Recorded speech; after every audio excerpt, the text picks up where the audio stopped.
And welcome to another edition of the Batchelor News Report. I am LA Batchelor. We thank you for joining us wherever you're listening, whether it be on Facebook at Pat Nation or LA Batchelor at Instagram and at YouTube. Wherever you are listening, we appreciate you. Or we ask that you subscribe to our social media pages. Want to go to my guests coming off a big win, and really it's a privilege to have them on right now because you're in between games, but coming off the CIAA men's championship in basketball, you take care of business in your first round against Westchester. He is Lonnie Blow Jr. And Coach, congratulations to you. Thank you, man. I appreciate that. Thanks a lot. Absolutely. Start to finish type of win here. You got out to a really good start in the first half. They kind of matched some shots with you earlier, but you guys go up to 13 at the half. What did you see that you can exploit against them in the first half?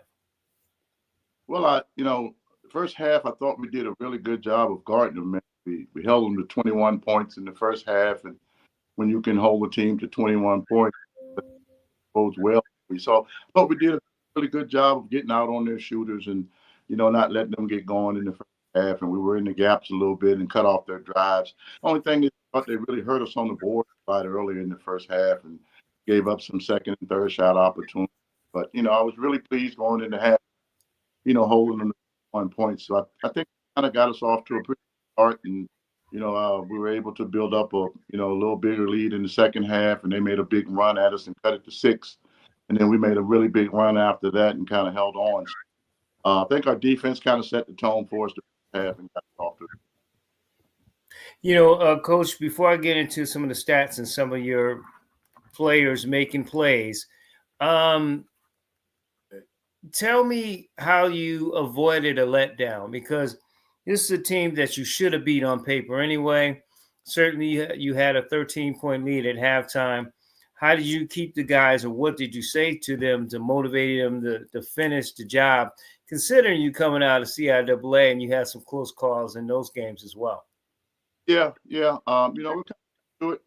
Used to it when the game gets tight. Where we've pretty much been at our best all year in close games. So, we're kind of used to that scenario. And when we got the lead to 6, we didn't panic again. We just kind of, basketball's a game of runs. And I just told them, they made a run and we had to do a better job of taking the ball and strong with the ball because when a team is behind like that, they're gonna come after you. They're gonna come after the ball, trying to be a little more physical and things like that. So I just told them in the timeout that we got to be better, man. We got to be better taking care of the ball. We got to meet our passes and stuff like that. So, but basically, just telling them how important these double A games are, man. It's like obviously a big opportunity for us to be playing double A tournament. Coming off CIAA championship a couple weeks ago, 2 weeks from today. I kind of knew we'd get off to a slow start offensively a little bit. Not playing for such a long period. But again, I think our defense was really held us down until we could get going a little bit offensively. Plays, got out in transition, and then kind of built up a nice little working lead.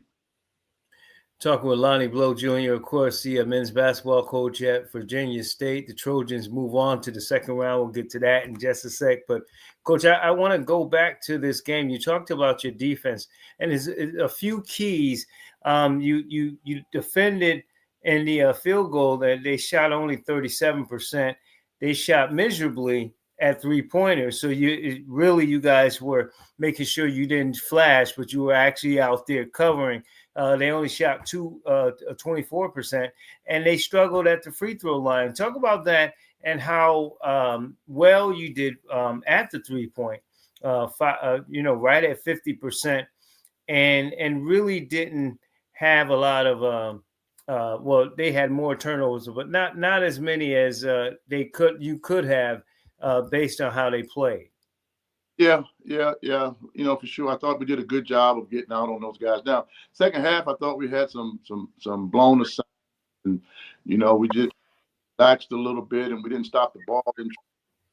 And they made a couple wide open threes. That's not what we want to do, and especially from their best shooters like Elijah Allen, number 4. And we kind of let him get going a little bit, made some tough threes in the second half. But I thought we did a better job in the first half of kind of closing out with high ends and taking those shots away. The second half, had a couple mishaps defensively and a couple blown. They hit some threes, but second half we also started making. Jared White made a couple. Clint Wright started hitting threes as well. So that kind of, helped us kind of hold them off. Again, we want to hang our defensive end, but when we get going offensive up, we're pretty tough. They tried to get the ball out of and double team Jacob Cooper a lot. They're being really physical with him, but we got other guys, man. Kendall Bynum came. Our other point guard and played really, really well. We play those guys up to a lot and kind of takes the pressure off of each guy to have to be the primary ball handler all the time. So I thought, again, we made some threes ourselves and we kind of moved the ball a little and made some plays the second half just to kind of keep them at bay. So that was good to see. It was almost rebound by committee too. Again, both teams had 33 rebounds. But talk about your big 4. They all played, 20 plus minutes, 21 plus minutes. Jared White with 20 points.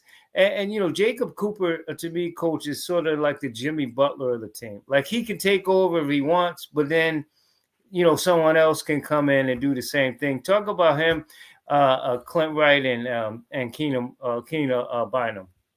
Yeah, I'm sorry. All year long, man. Well, obviously, Jacob does a lot for us. Ball handling, getting kind of setting the table for everybody. And a lot of teams watch us play.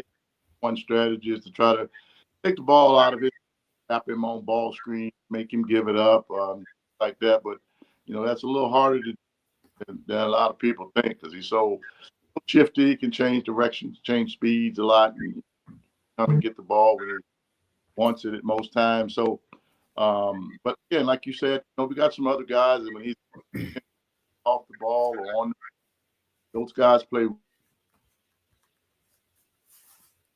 We lost Coach. We're gonna get him back on the line, I'm sure. Had a little issue on his end. We'll get him back on the line as soon as he comes back. Let me bring in Gary Norris-Gray real quick. Gary, I don't know if you caught one of our guests was talking about DEIs, and Coach is back on the line. But they were talking about how it affects a lot of Black businesses, and I want you to think about this. It affects a lot of Black businesses. Might be casual damage, collateral damage, but as she mentioned, she was talking about how the struggle sometimes is going to be that it's going to be some people that unfortunately are going to have to take one for the team. So I'm gonna come back to you, Gary, to talk that. Got Coach Lonnie Blow back on the line, and Coach, talking about taking one for the team. Like I was saying, Jacob is one of those guys that just he's a Jimmy Butler guy. He can score a bunch or he can score less. But talk about your big 4. All those guys have been consistent. The guards. They give us really good guard play. The wing guys can really shoot the ball. Jared White and Clint, and they're in those 2-point guards a lot, which create a lot of open opportunities.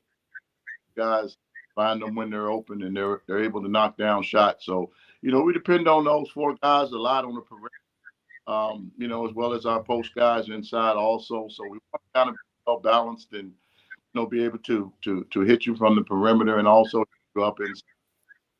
Those guys have been pretty good all year long. Yeah, I agree with you on that. I mean, and those tough, close games, Coach, seem to propel you into the tournament, going in the second round. Let me ask you, before we get to that game, were you pleased with the committee and how many HBCUs, in particular CIAA, teams that got in, or they're still leaves a lot to desire. Yeah, it was. It's been a while since we've got three teams in the tournament. And regional tournament here, and that was big for us, man. I think this year our strength of schedule was better than the strength of schedule from the Mountain East and the PSAC as well. You look at our team, and I think all year long we had that were kind of teetering on, being in the top 8, top 10, so to speak. You look at the three teams that made it, us, Fayetteville, and Bluefield State, but a lot of time during the year, Claflin was right there at 9 or 10 or 8 or whatever, and Lincoln was right there at 8 or 9 or 10. They were hovering around being ranked in the region also. So I think, you look at us three, you look at Claflin, you look at Lincoln, that's 5 schools there, and we all played each other, during our conference, which makes it a tough schedule, so to speak. And I just think that this year, the way we scheduled our non-conference games, our league, our conference overall, and the fact that we had so many teams in our league, like we always do. But I just think having those teams, having all of us, being ranked in the regional opportunity, ranked in the top 8, kind of helped us out a lot. In fact, we got to play each other in the season, made it a tougher schedule than normal because our stronger, which helped us get 3 teams in.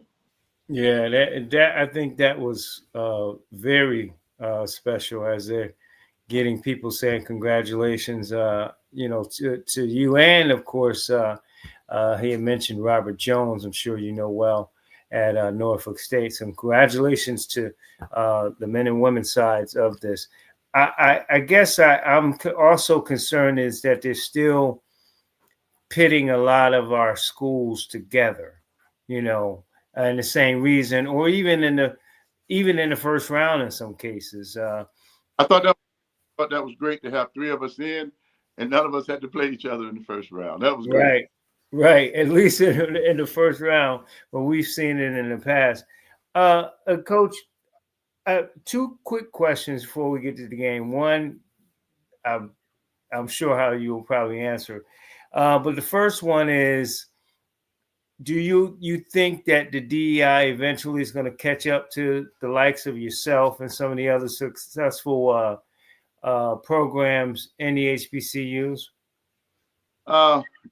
It's hard to say right now, but I know some coming down the pike where it's going to be tougher for us, and it's going to be tougher for us. We're going to have to find ways to, still get it done and find ways to kind of, make it happen without some of the resources and stuff that we've had in the past. Our school struggling even more so than some of them already are, financial situations. But I just think that we got to find ways, and I know it's going to be tough. It's going to be a tough time, long road ahead. But I think that we got to be creative, and instead of kind of just sitting back and waiting for it to happen to us, we got to get out there and try to find ways to help ourselves and try to find a way to make it happen ourselves. Again, I got this saying that I kind of live by and I always guys about it is, winners find a way. Losers find an excuse, and we got to find a way. However that is more. It's more fundraising, whatever we got to do, man. We got to find a way to keep it going. We got to do it for the young people, man, and make sure they kind of have what they need. But I can see enrollment going down in some of these schools and things like that, and really affecting our universities. I can definitely see that coming. Coach, it'll probably unfortunately get worse before better. Not to be pessimistic, but that's tends to be the way until we find a way. Like you said, it might be those things, especially since you got this clown in the White House, and that's L.A. Batchelor saying, and not Lonnie Blow. Coach, what do you know about this team in the second round? And really on paper, you should be moving on to the third round, getting close to the Elite Eight, and hopefully, perfectly getting even to the Final Four. But what do you know about this opponent, and what do they possess that gives you difficulty? We actually opened up our season with them. They played in our tip-off classic that we have every year to open up the season. The conference challenge, like We played two teams from the Peace Conference at our place. We actually opened up the season with them. That wasn't the plan, um, but we had a team drop out at the last minute. We brought them in. The Gannon team the year before, they made it to the Final Four. And so we weren't trying to bring in a team that just made it to the Final Four Classic, but we had to because it was short notice and, didn't have much time. So we had to get whoever we could get to come in to fill out the tournament. The other team kind of bolted on us. So we ended up bringing Gannon in, and they beat us pretty bad opening night, man. They beat us pretty bad. They came in and, they pressed us all night. I think we're a different team now. I'm sure they're a different team also than night. But they're a handful, man. They kind of try to get you out of your rhythm and out of your game, and then offensively, they kind of spread you out, and then they try to drive it and kick it, and they got a lot of good stuff. So we watched the first half of their game against East Stroudsburg. Then got off our feet a little bit. We'll watch some more film tonight and prepare a little bit at shoot around tomorrow morning. But we're gonna have our hands full, man. They're a hard group of style, man. They kind of press you all night. All a lot of skilled kids, man. They can handle it, pass it, shoot it. They make it tough for you, but if we can kind of contain them a little bit and control them with our defense a little bit, I like it. And we're different. The first time we played them, I thought we took a bunch of bad early shots, quick shots, and kind of got them going. That's what I don't think we made them guard enough. We've been making teams have to guard us and letting them off the hook. By coming down, taking the quick available shot there is, and so every time you do that, back on defense. And so I thought that first game we hope tight on defense. We hopefully learned, and we're not going to do that again. We're going to make them spend some time on defense. Is that what you? I don't want to say, treat the guys like this is the only way. But is that what you want to preach? That we're a better team now, we're a different team now, and does that soak in? Is that the theme going into this game? Yeah, it is. Yeah, it is. We've I think we've matured a lot since then. We've matured a lot, and how we want to play. So we understand how we want to play also, and we got to make sure that we play the way we play. We want to pick our spot out in position and attack them, and when they press us, we want to get it down and attack them. But when it's a half court situation, we want to make sure we make them guys guard. Ball turn from side to side, and then we can drive and kick and drive and drop off and do the things we want to do. But at the end of the day, it's almost like some of it's like football, time of possession. If you can possess the ball, it puts them on defense longer, and as long as they're on defense, they can. Well, what are the, say, 5 keys to getting a dub and moving on? Got to guard them, man. High team, they scored about 90 points first game of the year, so we can't let that happen. So we definitely got to guard them, man. We got a job of getting out on their shooters and controlling the drive, keep their big kick under control also. We scored a lot for them. But that's the main thing. We can do that, and we got to be better on the boards. I think we're a founding team than we were then, and I think we scored the ball in than we did then. So the first thing would be to guard them. Thing would be to try to dominate the boards inside, get multiple shots offense and give a shot and be out, on their offensive end. So those two things are going to be big. Probably the third is taking care of the ball. If we can take care of the ball and give them an easy opportunity, I think we can score on them. We got to make sure we make it tough for them and not give it tough, by turning the ball over. So I think those 3 things are key. Obviously we got to, play with a lot of poise and things like that, and make sure we stay together and play together for 40 minutes. But I think those 3 things are key for us, so we can do those things. I like a chance. Well, Coach, I wish you the best of luck. I have to say this, in Baltimore, it was a lot of little murmurs about you winning again and being approached, like I'm sure you have. So, what do you say to Virginia State fans, just to assure them that you're a Trojan, and or are you entertaining any kind of opportunities? Well, right now, man, I'm just concentrating on, where my feet are. Right now, I'm just concentrating on where my feet are and trying to, put my all in right here. And it's been a really good year for us. I think we've got, a lot left. So that's all I'm doing right now. I'm not worried about anything. I'm just concentrating on, right now, this team, this moment, making sure we can do the best we can to try to get another win tomorrow, advance to the team. Well, I love the odds, and hopefully, if again you can bless us with some time to talk about another dub, another two dubs, it'll be, you'll be walking all the way towards the Final Four after that. So congratulations on the win. Best of luck in the second round. Thanks a lot, LA. Appreciate you, man. Thanks. Take care of yourself. Appreciate you. Lonnie Blow, he is the men's basketball coach at Virginia State. Hopefully getting another W.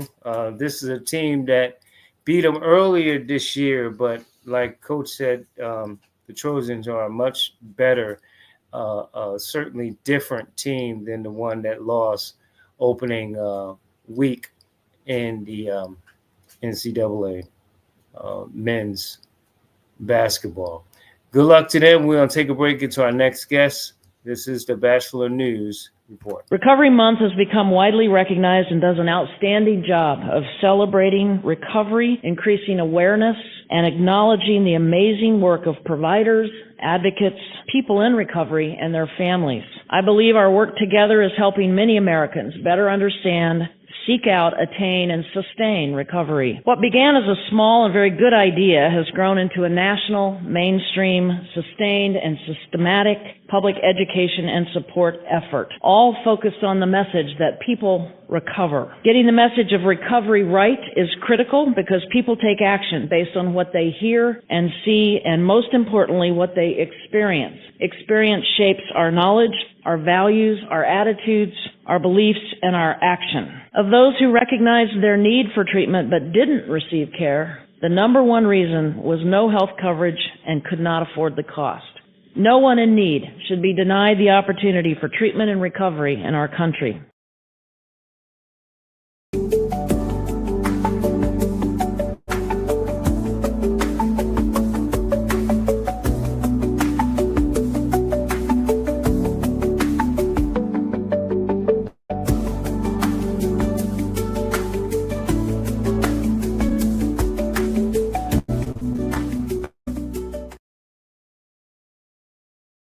Welcome to another edition of the Batchelor News.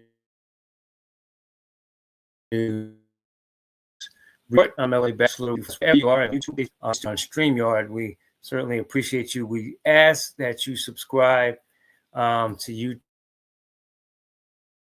YouTube, our subscriber page, and on Facebook, Bat Nation and LA Batchelor on Facebook. If you hit the star, the trophy symbol, just to help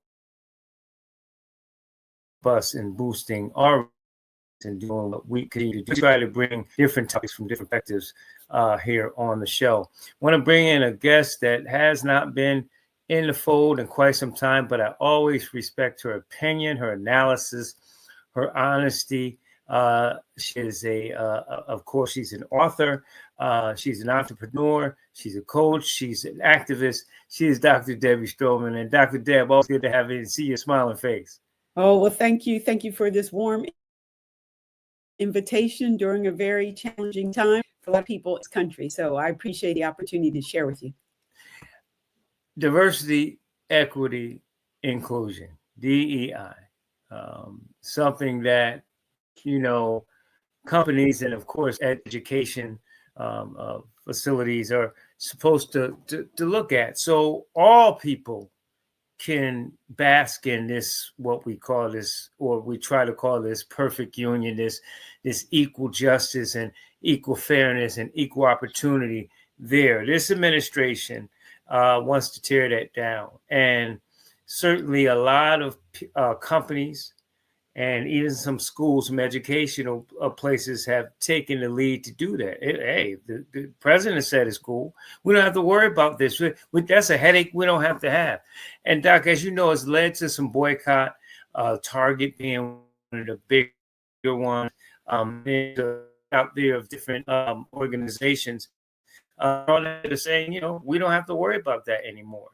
So talk about that from the standpoint of how it's been sort of a domino effect, and it's hitting every phase and every walk of life that we tend to deal with. Talk about how devastated it's been and will become. Well, thank you for that. I want to start with how we got to where we are today, and that's a really, really important part of this subject, of this, I guess what most people are saying, very difficult times. It starts with whether or not we believe that we want to live up to the values that were stated in the Constitution. And so if we look back during those times that were very, very traumatic for African Americans, when we're talking about 246 years of Africans enslaved and being worth no more than a pig or a horse or a cow, as in chattel slavery, for 246 years. And so just about every system that we enjoy today, whether it's banking and finance, whether it's transportation, it was started during that period of 246 years of white Americans, white citizens having an advantage. They built this the way we're set up. And then for the next 100 years, we had Jim Crow, which is legal segregation. And so Black people could not go to certain restaurants, libraries, movie theaters, educational institutions. So what we're talking about is 346 years, or more than about 87% of our nation's history, where we were disadvantaged, or as I like to say, disinvested. And so the civil rights era was really important during the 60s when the laws were passed to help right that wrong.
Dermarest, the psoriasis solution, asks, What's complete freedom? For me, it's an open road with the top down.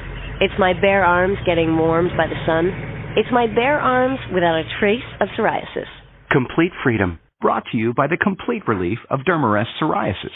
Unlike brands which only relieve itching and inflammation, Dermarest psoriasis also removes the embarrassing scales, allowing healthy skin to grow. Healthy skin? That's complete freedom. Dermarest, the psoriasis solution.